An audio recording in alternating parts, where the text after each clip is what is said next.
मैं आपको अपना नाम नहीं बता सकता हूँ। मैं आसाम के दीमा हसाओ डिस्ट्रिक्ट में उमरांगशु में रहता हूँ। उमरांगशु आसाम का काफ़ी फेमस हिल स्टेशन है और ये घटना नवंबर 2015 की है। उस समय पर मेरे जीजाजी को अर्जेंट काम से कुछ दिनों के लिए कहीं बाहर जाना पड़ा और उसी समय मेरी दीदी घर आई हुई थी। मेरी दीदी तब प्रेग्नेंट थी। तो एक रात को शायद 7 बजे के आसपास मेरी दीदी के पेट में दर्द होने लगा। तो मैं और मम्मी पापा दीदी को लेकर पास ही एक हॉस्पिटल में पहुंचे। वो हॉस्पिटल मेरे घर से ज़्यादा दूर नहीं है। मैं आपको उस हॉस्पिटल का नाम नहीं बता सकता हूँ। उस समय जब हम हॉस्पिटल पहुंचे तब वहाँ पर सिर्फ 2-3 नर्स ही थी। डॉक्टर घर चले गए थे, पर अभी मेरी दीदी स्टेबल थी। उनका पेट दर्द ठीक था। पर वहाँ की एक सीनियर नर्स बोली कि आज रात को हम इनको ऑब्जर्वेशन में रखेंगे। तो इमरजेंसी एरिया के ठीक ऊपर वाले रूम में यानी कि फर्स्ट फ्लोर पर दीदी को शिफ्ट कर दिया। मैंने मम्मी पापा को घर भेज दिया ये बोल के कि अभी दीदी को ऑब्जर्वेशन में रखेंगे, अगर कोई बात होगी तो मैं आपको फ़ोन करके बुला लूँगा। और वैसे भी यहाँ आप रुकोगे कैसे, क्योंकि रूम में सिर्फ एक बेड था, वो भी पेशेंट के लिए।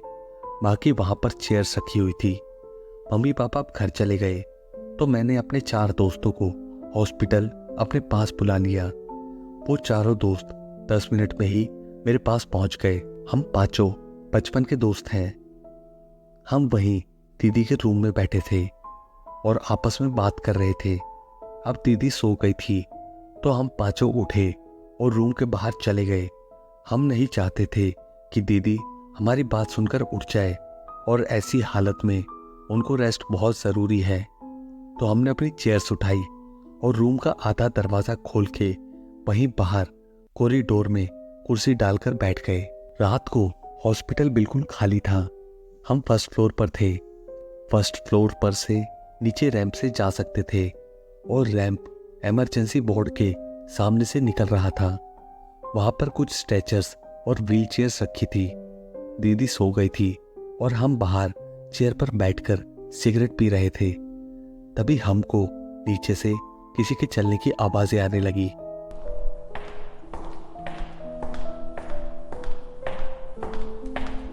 मैं उठा और नीचे की तरफ देखने लगा। रैंप आगे से टर्न लेके नीचे की तरफ जा रहा था। नीचे कोई भी नहीं था। मैं अब चेयर पर बैठ गया।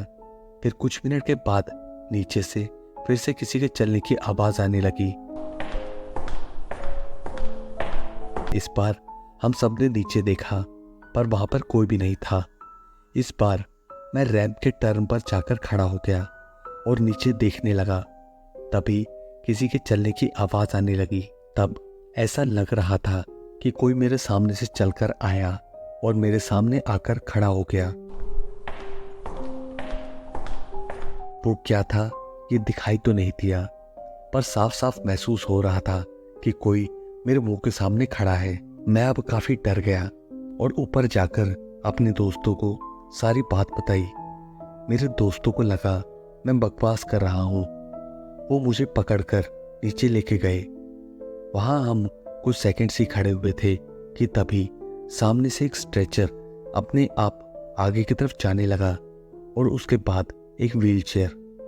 एक एक करके वहाँ पर चारों स्ट्रेचर सबके सब आगे की तरफ जाने लगे। हम सब ये देख काफी डर गए। हम उसी वक्त ऊपर की तरफ भागे। हम भागकर ऊपर दीदी के पास उस रूम में आ गए थे। कुर्सियां अभी भी बाहर रह गई थी। अब आवाज आना बंद हो गई। दीदी अभी भी सो रही थी। हम पांचों को समझ नहीं आया कि हमारे साथ ये क्या हुआ। हम पांचों वहीं फर्श पर बैठ गए। तभी बाहर से किसी के चलने की आवाज आने लगी। साफ साफ सुनाई दे रहा था कोई बाहर रखी कुर्सियों को हटा रहा है। उस रूम का दरवाजा आधा लकड़ी के बोर्ड का था और ऊपर की तरफ आधा कांच था। तो मैंने उठ के देखा तो वहां पर कोई भी नहीं था, पर कुर्सियां आगे पीछे हो रही थी। मैंने थोड़ा आगे होके उस रूम का पर्दा लगा दिया। थोड़ी देर के बाद बाहर से आवाज आना बंद हो गई, पर हम सब वहीं अंदर ही बैठे थे। हम वहीं फर्श पर लेट गए। हमें कब नींद आई हमें पता नहीं चला। फिर 1-1.5 घंटे के बाद किसी ने उस रूम का दरवाजा खटखटाया। मैं उठ के गया। मैं अभी नींद में था। मुझे लगा कि शायद नर्स आई होगी। मैंने पर्दा हटाया तो बाहर कोई भी नहीं था, पर मेरे सामने उस दरवाजे को लगातार खटखटा रहा था। मेरे होश उड़ गए। मैंने वापस से पर्दा लगा दिया और अपने दोस्तों को जगाया और उनको सारी बात बताई। फिर उस सारी रात को हम जागते रहे, ये सोचकर कि कहीं ये जो भी शक्ति है ये हमारी दीदी या उनके होने वाले बच्चे को कोई हानि ना कर दे। उस पूरी रात को कोई भी नहीं सोया। उस पूरी रात को कोई दरवाजे को बार बार खटखटाता, तो कभी बाहर से कुर्सियों की हिलने की आवाज आती। पर सुबह 4 बजे के आसपास ये आवाजें आना बंद हो गई। हम पांचों सारी रात जागते रहे। हमने दीदी को कुछ नहीं बताया। फिर सुबह मम्मी पापा के आने पर हमने उनको सारी बात बताई। फिर हमने दीदी को उसी समय दूसरे हॉस्पिटल में शिफ्ट किया। मुझे और मेरे एक दोस्त को छोड़कर बाकी के तीनों दोस्तों को बहुत तेज बुखार हो गया। फिर कुछ दिनों के बाद मैं और मेरे दोस्त उस हॉस्पिटल में वापस गए और वहां पर कुछ लोगों से इस बारे में बात करी, तो उन्होंने कहा कि उन्हें इस बारे में कुछ नहीं पता। उन्होंने बताया कि अंदर जाकर हॉस्पिटल स्टाफ से बात करो, उन्हें जरूर कुछ पता होगा। हमने अंदर जाकर सबसे बात करी, उनसे भी बात करी जिनकी नाइट शिफ्ट रहती है, पर उन्होंने कहा कि उन्होंने आज तक न ऐसा कुछ देखा न ऐसा कभी कुछ महसूस किया। अगर ये घटनाएं हमारे साथ ना घटती तो हम भी इस बात को सच नहीं मानते, पर हमने जो कुछ देखा हम उसको कैसे झुठला सकते हैं। पर इस घटना के बाद हमने अपने जानकार लोगों को उस हॉस्पिटल में जाने से मना किया। पर उस रात वाली घटना को हम पांचों दोस्त आज तक भूल नहीं पाए हैं और ये घटना बिल्कुल सच्ची है। तो कैसी लगी आपको ये सच्ची घटना? अगर आपको कहानी पसंद आई हो तो इसे लाइक, कमेंट, शेयर ज़रूर करें। और अगर आपके पास भी ऐसी कोई सच्ची घटना हो तो आप उसे मुझे मेल कर सकते हैं।